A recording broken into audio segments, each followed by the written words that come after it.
Hello and welcome to Freedom Through Astrology, where we're giving you the keys.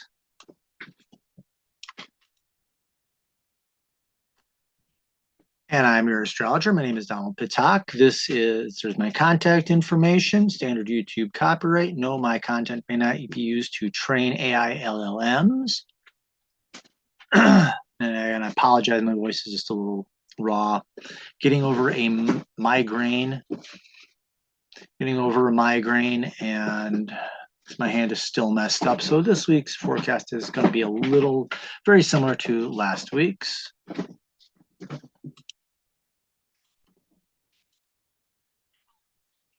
My hand is still just a little messed up and it's hard to edit everything. So it's going to be similar to last week's where I do not have the individual slides, but I'm working with my master slide, moving things around. And I do read astrology just a little bit differently. So if you're not familiar with it, just brief overview. I read what is called constellation-based or true sidereal astrology. This is astrology by the visible sky. Tropical astrology fixed the signs to seasons way back around 200 AD.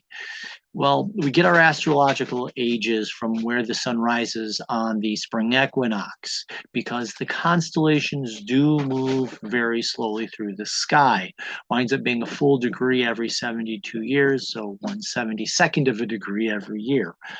So the constellations do move, gives us our astrological ages. So yes, the sky has changed, and I read it in the modern sky. And using the visible sky, I have 13 signs. Between Scorpio and Sagittarius, there's the symbol of a fucus. Symbol is of a person holding a snake by the head and the tail. Snake in ancient times symbolized knowledge. So what you have there is holding it by the head and tail. You're controlling and using knowledge, ideally to bring in healing into your life and the lives of others. Also, with using the visible sky, I'm using the natural size of the constellations. There are astrologers who will make every constellation the same size, and in reality, they are all over the place. Scorpio, no, not Scorpio. Not brain. The kittens are playing. I'm distracted, and my hand is still bothering me. Virgo is nearly 50 degrees in the sky, just under around 49 degrees. But you get Scorpio, Fucus, Aries, Cancer individually, Libra, they're less than 25 degrees. The constellations are all different sizes, and I honor and respect that. And instead of the IAU boundaries, which are arbitrarily drawn and can put stars from one constellation into another constellation, I use astrological midpoints, which do a better job of keeping stars in their original constellation. Keys to the reading, part 2. I interpret using evolutionary astrology, which says that the transits are lessons to learn. And in that, one of the key points of evolutionary astrology is that you have freedom of choice. You can choose to learn the lesson, or you can choose to do something else. Depends what you want to do with it.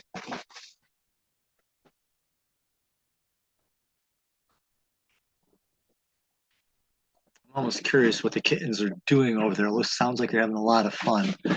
This is the weekly edition. So these are universal lessons for everyone. So do have some compassion on your fellow ground pounders, earth travelers, whatever you want to call people. My dates and times are based on the Eastern U.S. time zone, as I am outside of Buffalo, New York. I'm operating within 1 degree of exact. That makes it manageable for me. Because if I'm overwhelmed, you're lost. And that's typically what other astrologers do. I kind of give into that. And the software that I'm using is Capricorn by Prometheus, which will be re-released soon through the ISAA. More information on that as I get it. So let's take a look at what we have here. The week of May 4th through May 10th. And for you Star Wars fans, May the 4th be with you. The sun is in Aries, so it's learning to have courage. We do have the moon, starts in Scorpio, moves through Aquarius. Not as busy as it sounds because it moves from Scorpio into a fucus on Monday morning. And we have a longish transit in Sagittarius. So And Capricorn and Aquarius do take a little more time to go through. So reasonable, it's a reasonable moon week. We do have the last quarter moon on May 9th at 5:58 p.m. Eastern time.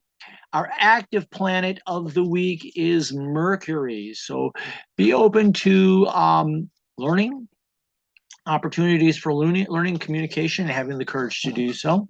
No sign changes this week and no long transits, which for me are outer planets in aspect to each other. However, we are adding a planet to our retrograde list this week. Pluto is entering station retrograde on Tuesday. So we'll have a long Pluto retrograde transit here. So let's look at our week. Let me get my doodle tool ready here. And I'm going to start, as I always do, with the moon. We do start with the moon in Scorpio. I said Monday morning it enters a fucus. Tuesday afternoon it's in Sagittarius. And it goes into Friday morning in Sagittarius. And then, from Sagittarius into Capricorn. And then Sunday morning, it goes into Aquarius, and that's where we'll end our week. So the moon is actually much more stable than it sounds. Not much I want to say about that, but we do have our last quarter moon on Saturday at 5:58 p.m. So that'll be a interesting lunar day to experience. Let me clear that out.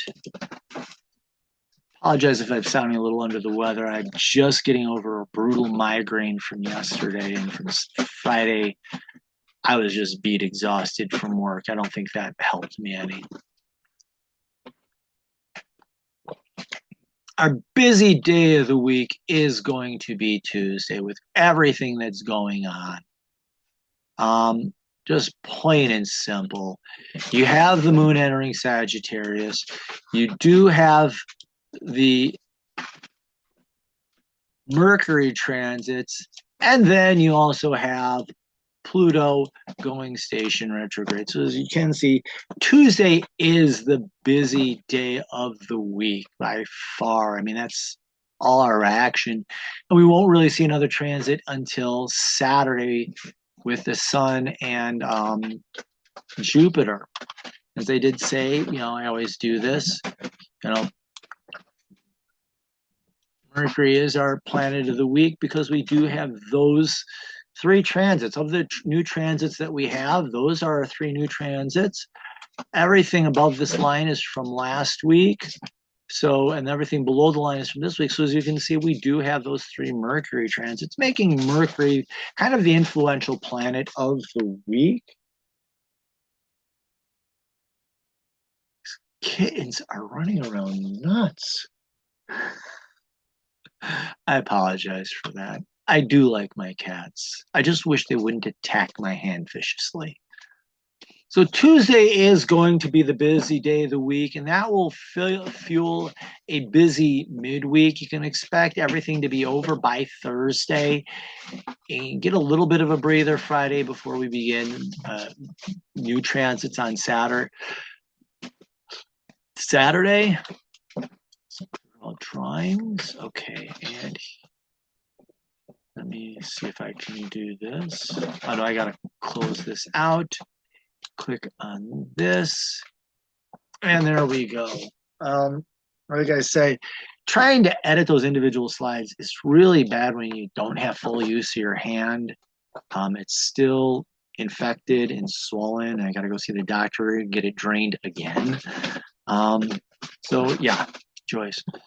So let's see. Let me start with last week. We do have Mercury. Pull this up if I can. Okay, it's not going to let me. Oh, there we go. So we do have Mars in Pisces in a square to Jupiter.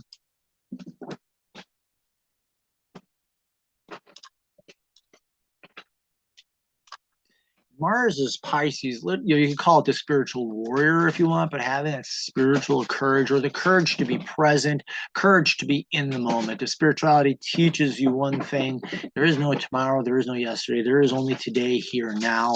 I like the way Ram Dass said it: be here, be now. It's the only time you do have.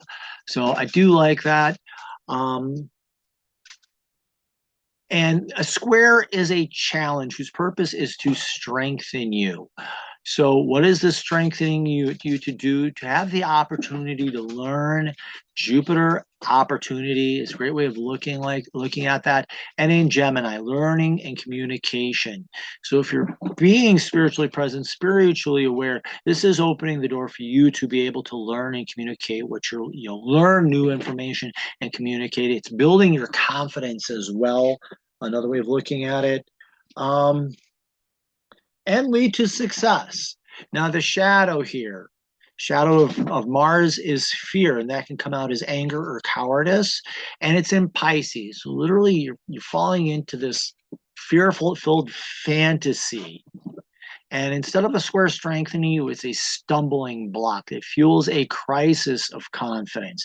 Now, this can be overconfidence or underconfidence. And in Gemini, instead of being able to learn, it's being distracted from learning, messing with your ability to learn, messing with your ability to communicate, being distracted, being unfocused. So falling into those fears is just fueling that crisis of confidence and just making a big mess and all that. So let me clear that. Clear, close. And then I'm just going to go, in the interest of making it a little bit easier for me to deal with.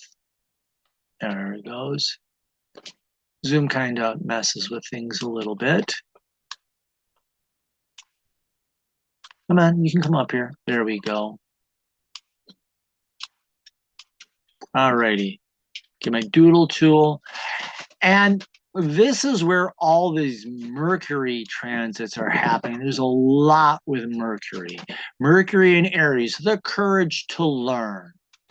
And it's going to start with Pluto in Capricorn, but then Pluto is going to go retrograde.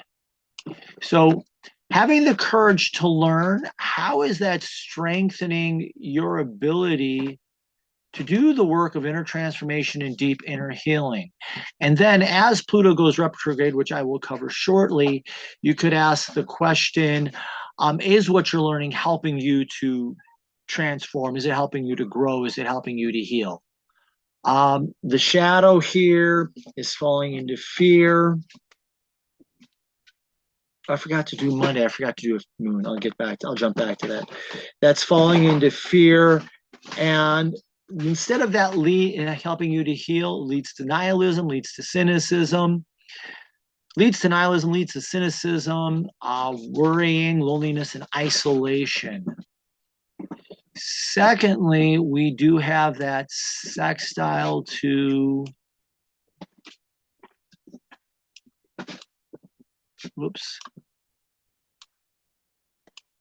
sextile to the North Node. So having the courage to learn is creating an interest in you fulfilling your destiny. So you can look at what you're learning and how is that helping you to fulfill your destiny. The shadow is, again, falling into that fear, either that anger or cowardice. And instead of that helping you fulfill your destiny, become nervous and sabotaging your destiny, denying it, working against it. And then we have the trine to the South Node in Leo. So again, having that courage to learn, how is that supporting your becoming more aware of how you hold yourself down and back with pointless drama? Oops. Hello, Mittens. Take a seat, buddy. How is what you're learning helping you to become aware of how you hold yourself back with pointless drama and helping you to stand aside and stand away from it? No, stay off the computer. Curiosity doesn't kill the cat. I will pick you up and put you on the floor gently, though. No, they're in the climbing mode. So the shadow here is falling into fear, And that fuels past dramas and pointless conflicts and reliving the past. And instead of overcoming it and realizing that self-sabotage, you actually fulfill that, you actually create the sabotage and create the problems that hold you down and hold you back. So that's a lot in one day, because you are working with the nodes and you are working with Pluto, and in what way that can help you. Now I'm going to erase this, clear all drawings, clear all drawings, and go back to here. There we go. And then I'll hit our lunar transit here because I forgot to cover that. Monday, the moon's in a fucus. So this is emotionally, and this is the waning transit because we just got over that wonderful full moon. So this is about learning to heal and release wounds. It's more about the releasing. You learned how to heal them, and now it's time to just let them go and move on from them. That's the ideal. The shadow here, and be open to teachers who can help you to heal. The shadow here is, instead of healing and releasing the wounds, you're reliving them and using the knowledge that you have. Instead of healing the wounds, use them to wound yourself and wound others more deeply. And then we move on Tuesday. Is that in there? There we go. Yes. We move on Tuesday into Sagittarius. So after you heal those wounds, the goal is to get up, go out, and embrace new experiences, like having two kittens climb on over you. I really should do cat astrology. So you're open for new experiences. So things you did in the past that may have interested you, you can let them go, move on to something new. What is interesting? What is exciting you? The shadow here is defending the status quo, doing what you do today, because that's exactly what you did yesterday. I do not want a cat walking across my computer. Creates more problems than it's worth. It's defending the status quo and doing the same thing today and tomorrow, because that's what you did yesterday, and it can fuel boredom. And this is one of the little kittens. I don't know if you can see it too well here. This is one of the little kittens. This is, whoops, let me hold you, guy. I got you. This is Mittens. I call him Mittens because he's got the white toes and he's got the white, yeah, he's got all the white toes. Yeah, he does have a little tuxedo mark, but I already have a cat called Tuxedo. And that was its mother, Kit, and I don't bother putting my hands on her because she gets all mom on me. So there's your little kitten commercial. Let's clear our drawings. So, and close that out. And so those are the energies, those Mercury energies where you're dealing with your destiny and dealing with transformation. That takes you through Tuesday, Wednesday, and into Thursday. Friday, let me pull this back up here. Come on, we can do this. There we go. Friday, I believe it's Friday morning. There we go. Friday morning, we have the moon in Capricorn. So Friday is you're ready to take a challenge of updating skills. Your skills are a little old, outdated. Time to update them. Do something new, interesting, and exciting. Okay, no, Snowball. Please stay off my computer. Thank you. Okay, play with a piece of paper. Sorry. So it's time to update your skills, realizing that they're a little old, outdated. Blow the dust off of them, learn something new, take on that challenge. And through that, you'll gain a greater sense of self-confidence.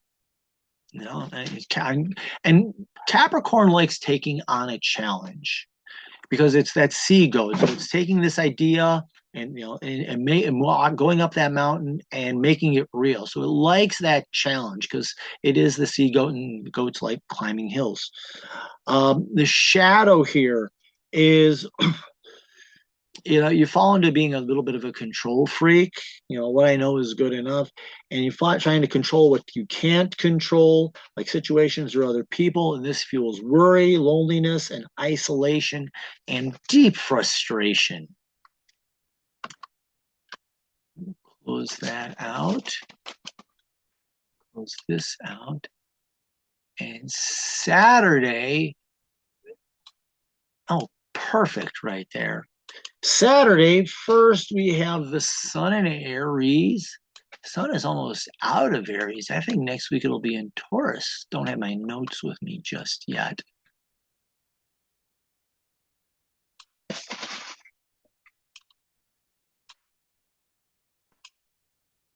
Is in a sextile here to Jupiter. So if we have an influential outer planet, it's Jupiter and then Pluto, secondly.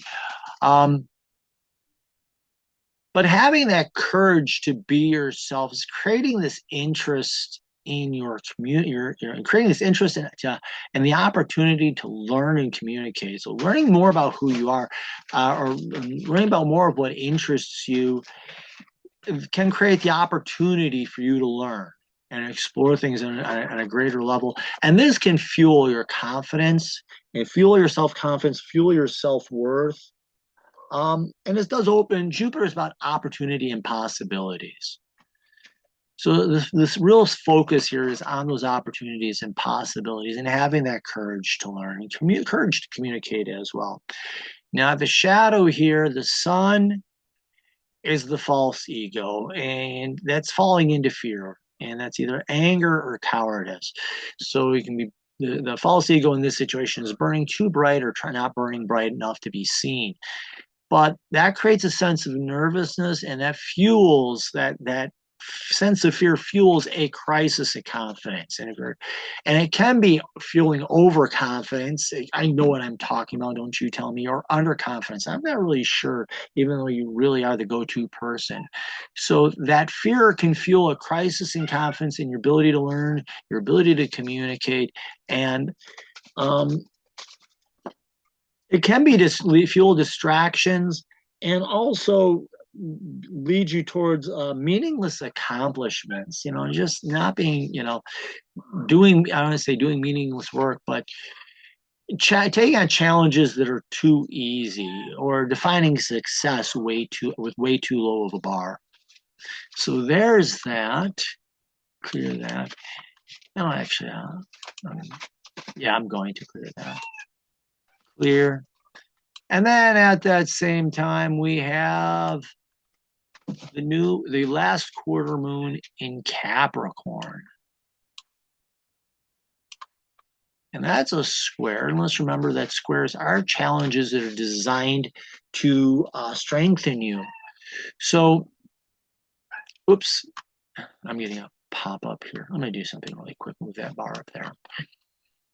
So the moon in Capricorn is wanting to improve your skills or become more skilled, improve your skills, update your skills. And that is squaring. Remember here, square in the positive sense is a challenge is designed to strengthen you. And that's giving you the courage to be more of who you really are. So as you become more competent and more skilled, this strengthens your self-identity. Shadow here is falling into that fear-driven control freak, and that leads to stumbling into a different type of fear, or more one that's either anger or cowardice, and that also fuels the false ego. Either my skills are good enough, why do I have to update, or I'm never going to be good enough to update these skills, so why bother trying?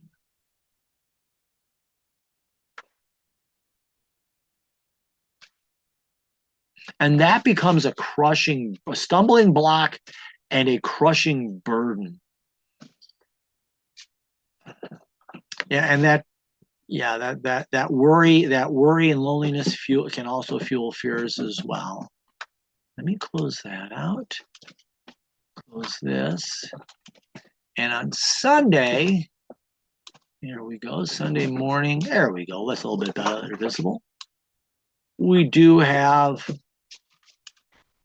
the moon entering Aquarius. So it's time to let go of what you feel is holding you down and back. Express feelings of independence and feelings of freedom, feelings of independence.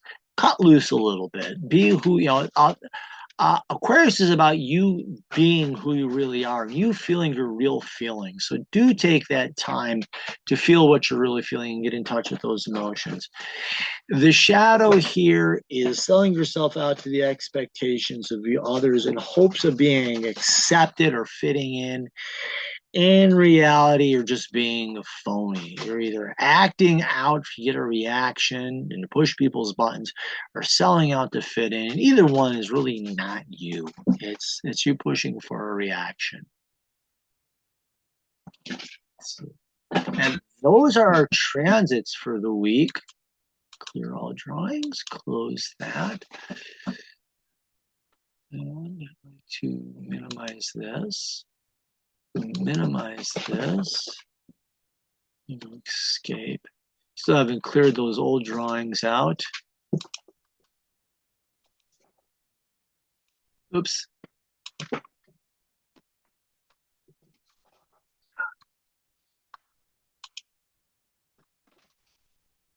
No. Still trying to get used to using like the wrong fingers and stuff, and I'm making horrible mistakes. So that's your week in an overview. Do follow me on social media. I am on Facebook. Wasn't as much on last week because I just got really busy and that migraine crept up on me and really slammed me hard. I'm on Facebook, Instagram. You're watching this on YouTube. On Facebook and Instagram, I do post my daily deep dives where I take these and explore them a little bit deeper. I'm also on the digital soul space. These first are making billions of dollars off your data, not giving you any of that money. Digital soul space is hosted on the mighty networks. And you control your data and how it gets used.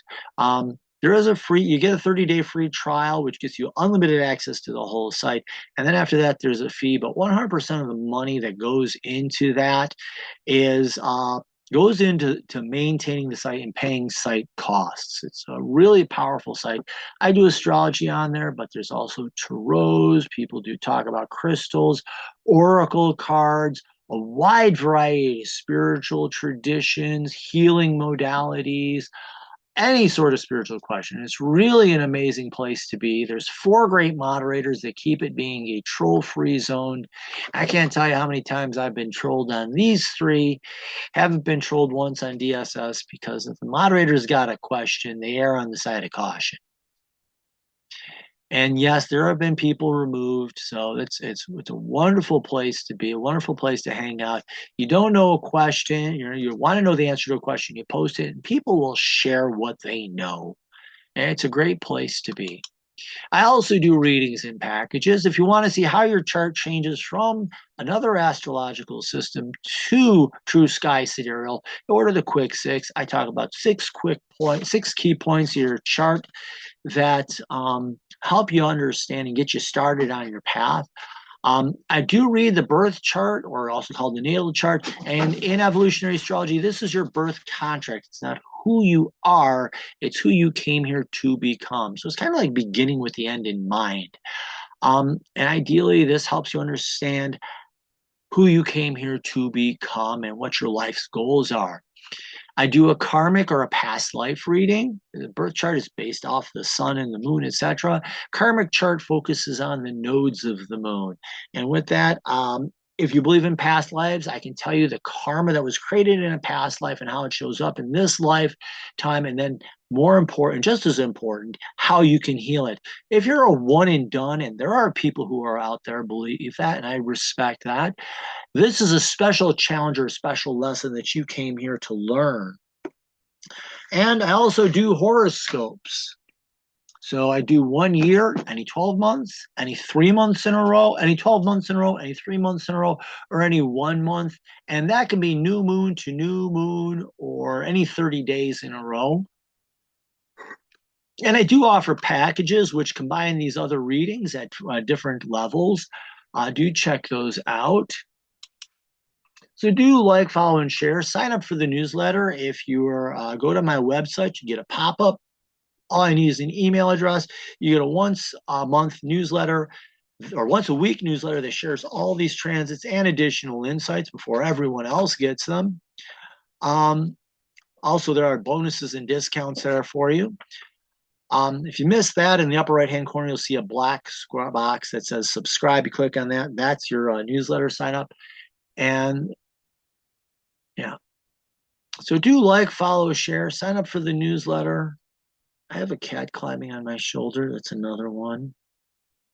I don't know if you can see him there. Let me turn it this way. No. There we go. Oh God, that's way too bright. There you go. This is Mitten's twin kitten. This one was named actually by one of the readers of my newsletter. I think it was Wit. I believe it was Wit. My memory is still a little fuzzy from the migraine. And it's named Onyx because it is basically all black. Can't remember if there's any white spots on it. So do like, follow, share, sign up for the newsletter. You got a lot of kitten commercials this week. Thank you very much. Remember, in the visible sky, your life changes. I love dyslexia. Have a great week, everyone. And Pluto retrograde. It's retrograde. Key thing there. It's about reflecting. Are you taking that opportunity? So have yourself the best week possible. Thank you very much.